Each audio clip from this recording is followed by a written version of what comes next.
Assalamualaikum warahmatullahi wabarakatuh. Di sini saya akan menjelaskan media pembelajaran interaktif tentang fikih kurban. Langsung saja kita mulai.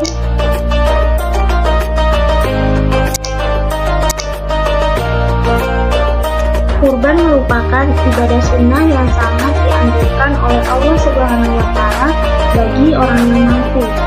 Kurban dilaksanakan pada hari raya Idul Adha.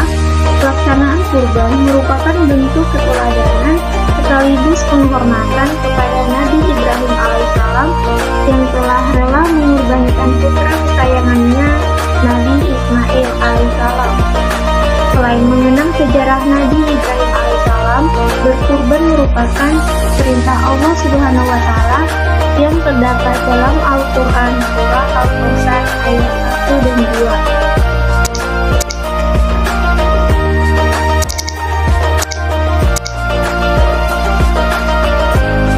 Kompetensi KI1 menerima, menjalankan, dan menghargai ajaran agama yang dianutnya.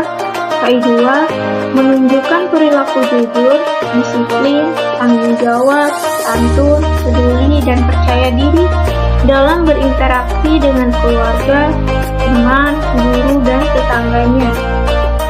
KI3 memahami pengetahuan faktual dengan cara mengamati atau mendengarkan, melihat, membaca, dan menanya rasa ingin tahu tentang dirinya, makhluk ciptaan Tuhan, dan kegiatannya, dan benda-benda yang dijumpainya di rumah, sekolah, tempat bermain.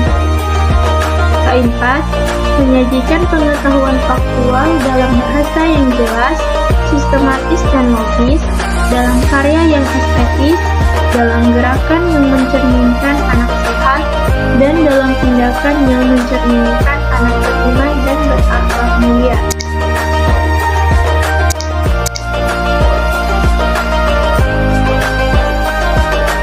Standar kompetensi mempraktekkan tata cara penyembelihan kurban.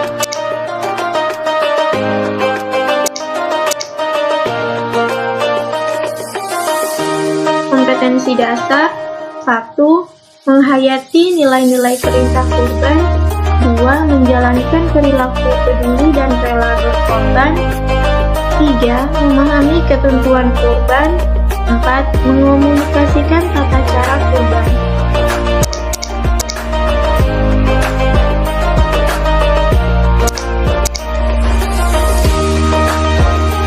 Indikator 1. Menjelaskan pengertian kurban. 2. Menjelaskan hukum kurban. 3. Menjelaskan syarat kurban. 4. Menjelaskan tata cara kurban. 5. Memahami manfaat berkurban.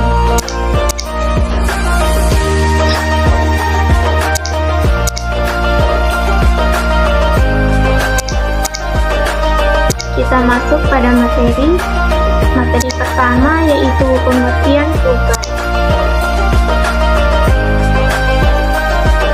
Kurban berasal dari bahasa Arab, yaitu kurban, yang berarti dekat. Kurban dalam Islam juga disebut dengan al-udhiyah dan ad-dijah, yang berarti binatang sembelihan seperti unta, sapi, atau kerbau, dan kambing yang disembelih pada hari raya Idul Adha dan hari-hari tasyrik sebagai bentuk takarrub atau mendekatkan diri kepada Allah Subhanahu wa Ta'ala. Materi kedua yaitu hukum kurban. Hukum ibadah kurban adalah sunnah muakkad, yakni perbuatan sunnah yang sangat dianjurkan oleh Rasulullah SAW kepada umatnya untuk dikerjakan. Penyembelihan hewan kurban dilaksanakan pada tanggal 10 Zulhijjah setelah melaksanakan sholat hari raya Idul Adha. Penyembelihan hewan kurban akan berakhir pada tanggal 13 Zulhijjah sebelum matahari terbenam. Oleh sebab itu, penyembelihan hewan kurban di luar waktu-waktu tersebut tidak digolongkan sebagai ibadah kurban, melainkan sedekah biasa.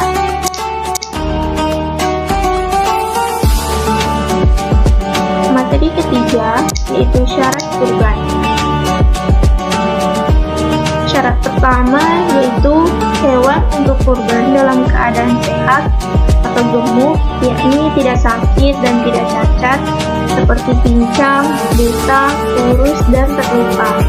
Yang kedua, hewan kurban harus cukup umur. Misalnya, kambing harus berumur 1 tahun lebih, sapi dan kerbau harus berumur 2 tahun lebih, serta unta berumur 5 tahun lebih. Yang ketiga, seekor kambing untuk 1 orang dan seekor lembu atau unta untuk 7 orang.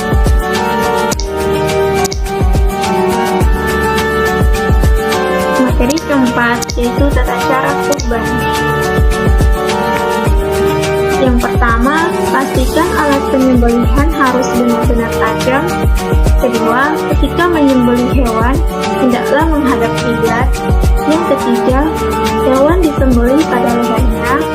Yang keempat, hewan disembelih setelah membaca basmalah dan takbir. Yang kelima, hewan disembelih dengan 1 kali potongan atau sembelihan. Yang keenam, penyembelihan hanya dipersembahkan untuk Allah Subhanahu wa Ta'ala. Yang ketujuh, penyembelihan dilakukan dengan kasih sayang terhadap binatang. Yang kedelapan, penyembelihan disunahkan dilakukan di tempat untuk sholat seperti masjid atau lapangan. Yang kesembilan, menyembunyikan pisau dari pandangan hewan yang akan disembelih. Yang ke-10, membaringkan kesembelihan. Yang ke-11, meletakkan kaki di atas bagian dekat dengan leher. Materi kelima yaitu manfaat kurban. Yang pertama, menyemarakan syiar Islam kepada penduduk di sekitar kita. Yang kedua, menumbuhkan perasaan kasih sayang kepada orang lain. Yang ketiga, mempererat tali silaturahmi antar sesama muslim. Yang keempat, menggembirakan kaum fakir miskin. Yang kelima, meningkatkan gizi masyarakat sekitar atau orang yang tidak punya.